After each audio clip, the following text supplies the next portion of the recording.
श्री शिवाय नमस्तुभ्यम। हम सबको पता है कि सावन का बहुत ही पवित्र महीना चल रहा है और सावन के महीने में जो मंगलवार पड़ता है उस दिन को मंगला गौरी व्रत के नाम से जानते हैं और इस दिन को माता पार्वती के नाम पे रखा जाता है ना। बहुत ज़्यादा परेशान हो अपनी किसी भी विशेष को लेके, मनोकामना को लेके, तो बस आप लोग को 5 हरी चूड़ियों को लेना है। चुपचाप एक छोटा सा उपाय करके देखिएगा इस मंगला गौरी के दिन और आपकी जो भी मनोकामनाएं होंगी वो सारी पूरी होंगी, जो कि पूज्य गुरु जी की कथा से सुन के बहुत अच्छे से आपको बताऊंगा, ठीक है ना। उससे पहले एक चीज आपको बता दूं, थोड़ा समझाने की जरूरत है। देखो, जो सावन का सोमवार का दिन होता है वो किसका होता है? भगवान शिव का। लेकिन जो सावन के ही महीने में जितने भी मंगलवार के दिन आते हैं उस मंगलवार के दिन को मंगला गौरी व्रत के नाम से जाना जाता है और ये होता है माता पार्वती के लिए, ठीक है ना। देखो, जैसे स्क्रीन पे आप सभी को क्या दिख रहा है? हरी चूड़ियां, ठीक है ना। तो अब बहुत ज्यादा हरी चूड़ियां मार्केट से खरीदने की जरूरत नहीं है, आपको बस थोड़ी सी हरी चूड़ियां लेनी होंगी, या तो 5 ले लो, 6 ले लो,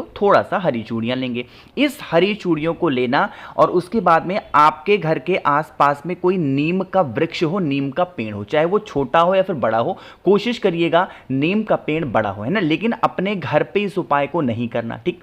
किसी भी नीम वृक्ष के नीचे जाएंगे और उसकी टहनियों पे, ठीक है ना, नीम वृक्ष की टहनियों पे जो भी आपने हरी चूड़ियां ली हैं, 5, 6, 7, 10 जितनी भी ली हैं, एक साथ उनको क्या करना है? उन टहनियों पे पहना देना है, माता पार्वती का नाम लेके उनका स्मरण करते हुए। आपको पता होना चाहिए कि चाहे वो नवरात्रि के दिनों में देवी माता की बात हो तो उनका वास कहां पे होता है? नीम पेड़ के नीचे। और अगर मंगला गौरी व्रत की बात करते हैं, सावन के मंगलवार के दिन मां पार्वती का वास कहां पे होता है? नीम पेड़ के नीचे। इसीलिए आप सभी को उन हरी चूड़ियों को माता को समर्पित करना है। अपनी जो मनोकामनाएं होंगी, विशेष होंगी, उनको कहना होगा। साथ ही साथ अपने परिवार की उन्नति, तरक्की के लिए भी कामना करनी है। देखो कितना इजी सा उपाय था, कुछ भी करना ही नहीं था, सिर्फ हरी चूड़ियों को नीम पेड़ पे ले जाकर के पहनाना था, बस। समझ रहे हो? चलो, तो पहले उपाय की हमने बात कर ली है, आगे बढ़ लेते हैं। अब यहां पे मंगला गौरी व्रत पे करने वाले हम लोग अपने दूसरे उपाय।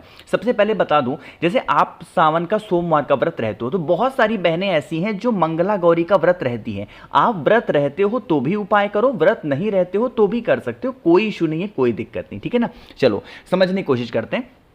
स्क्रीन पे आप सभी को क्या दिख रहा है? बेलपत्र। कितनी बेलपत्र लोगे? 7 बेलपत्र। आप पहले तो बात कर लेते हैं कि भैया इस उपाय को हम करेंगे या करने के लिए जाते हैं तो इसके हमें फायदे क्या होंगे। जैसे मान लीजिए कि आपके घर में कोई भी ऐसा व्यक्ति है जिसको बीमारी बहुत ज्यादा है, ठीक है ना, चाहे वो बीमारी बहुत ज्यादा हो या फिर घर का ही आप पे कोई भी व्यक्ति है जिसको क्रोध बहुत आता है, गुस्सा बहुत आता है और उसके क्रोध और गुस्से से आप लोग हमेशा परेशान रहते हो, है ना। क्या करिएगा? 7 बेलपत्र लेना, बहुत प्यारा सा। यहां पे छोटा सा डाउट होता है लोगों को, भैया क्या बेलपत्र को महादेव के शिवलिंग के ऊपर से सावन के दिनों में भी चढ़ा सकते हैं? तो इसका जवाब है हाँ। बेलपत्र नहीं मिलती तो महादेव के शिवलिंग के ऊपर से उठा करके उपाय करो, ठीक। जो भी व्यक्ति घर में आपके बीमार पड़ा है या फिर जो भी व्यक्ति घर में आपके क्रोध कर रहा है, यह उपाय कब करना है? कि पूरे दिन में कभी भी करो, बट जब वो व्यक्ति सो रहा हो, गहरी नींद में हो, चाहे वो बीमार वाला व्यक्ति या फिर क्रोध करने वाला व्यक्ति, जब भी वो व्यक्ति सो रहा हो, उसके हाथों से जो 7 बेलपत्र होगी, आपको पता होगा कि जो मां पार्वती हैं उनका एक और नाम है, उस नाम को हम लोग जानते हैं माता उमा। क्या नाम है? माता उमा। तो आपको क्या करना है? इस मंगला गौरी व्रत के दिन 7 बेलपत्र को बीमार इंसान या क्रोधी वाले इंसान जब सो रहा हो उसके हाथों से 7 बेलपत्र माता उमा के नाम से टच कराना है, ठीक है ना। क्या कराएंगे? टच कराएंगे, छुआ लेना और छुआने के बाद में एक तांबे के लोटे में जल भर के पहुंच जाना महादेव के शिवलिंग के पास में। मन है इस उपाय को घर पे करो, मन है मंदिर में, कहीं पे भी कर सकते हैं। सबसे पहला नियम, पहुंच करके महादेव के शिवलिंग के ऊपर 1 लोटा शुद्ध जल तांबे के लोटे से श्री शिवाय नमस्तुभ्यम का जप करते हुए पहले आपको समर्पित करना। पहले क्या करेंगे? जल चढ़ा देंगे।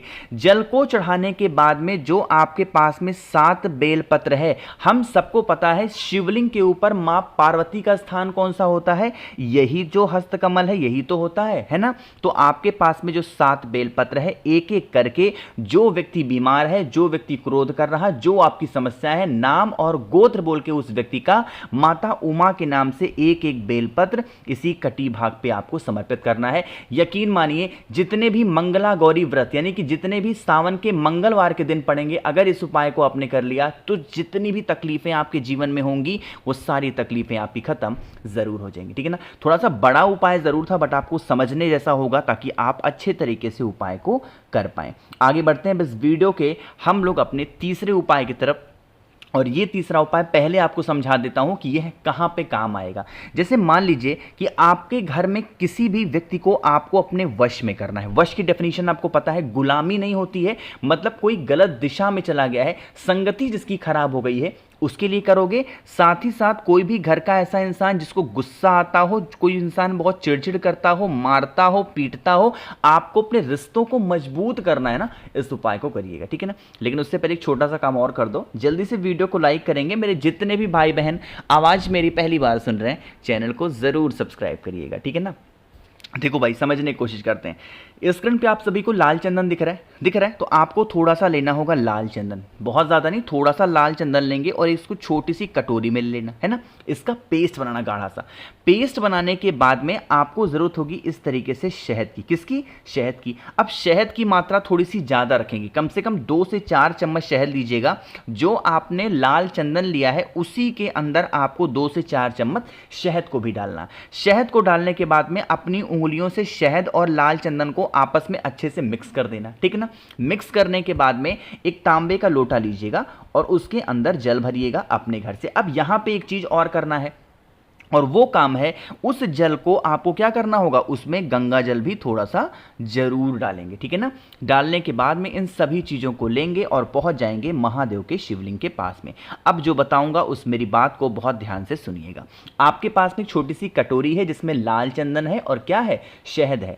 आपको क्या करना है, माता के ही हस्त कमल पे, क्यों इस उपाय को हम यहां पे कर रहे हैं, क्योंकि यह उपाय मंगला गौरी व्रत है यानी कि मां पार्वती का, और शिवलिंग पे यही स्थान होता है। तो आपके पास में जो शहद और लाल चंदन का मिक्सचर है, जो व्यक्ति आपको रिलेशन मजबूत करना है जिस व्यक्ति से, उसका नाम और गोत्र बोल के अच्छे तरीके से यहीं पे लेपन करना। ठीक है ना, लेपन करने के बाद में फिर आपके पास में तांबे के लोटे में जल होगा, उसे श्री शिवाय नमस्तुभ्यम का जप करते हुए समर्पित करेंगे। यही जल बहता हुआ जलाधारी से नीचे गिरेगा।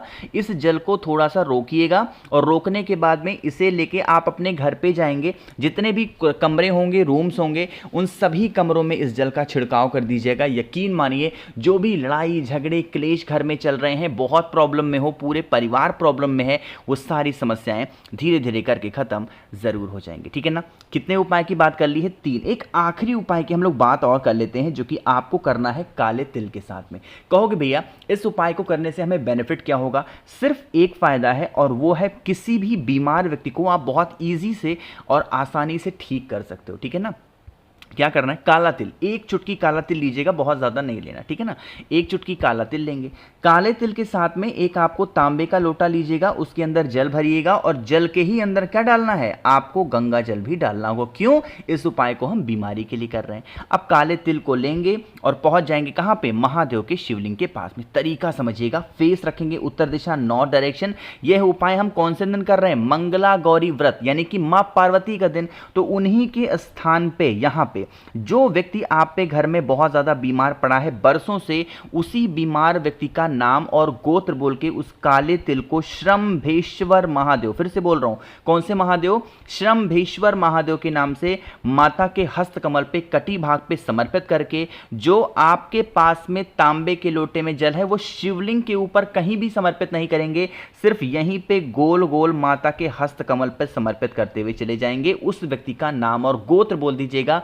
बरसों पुरानी जो भी बीमारियां उस इंसान की होगी, ठीक नहीं हो पा रही है, जिसके लिए आप बहुत परेशान हो, बहुत प्रयत्न कर लिए, इधर उधर भाग करके थक गए हो, तो आप इस उपाय को करके देखिएगा। ठीक है ना, करना है तो मैंने कोशिश की आप सभी को मंगला गौरी व्रत पे करने वाले स्पेशल से उपाय की। और ये जो मंगला गौरी व्रत है हमेशा नहीं आता, सिर्फ सावन के महीने के प्रत्येक मंगलवार को मंगला गौरी व्रत के नाम से जानते हैं। आप उपाय को जरूर करेंगे। ठीक है ना, कोशिश की है अच्छा समझाने की। वीडियो पसंद आई हो तो लाइक करिएगा। कुछ पूछना है, नहीं समझ में, नीचे कमेंट सेक्शन में पूछें। मेरे जितने भी भाई बहन आवाज मेरी पहली बार सुन रहे हैं, चैनल को जरूर सब्सक्राइब करिएगा। श्री शिवाय नमस्तुभ्यम।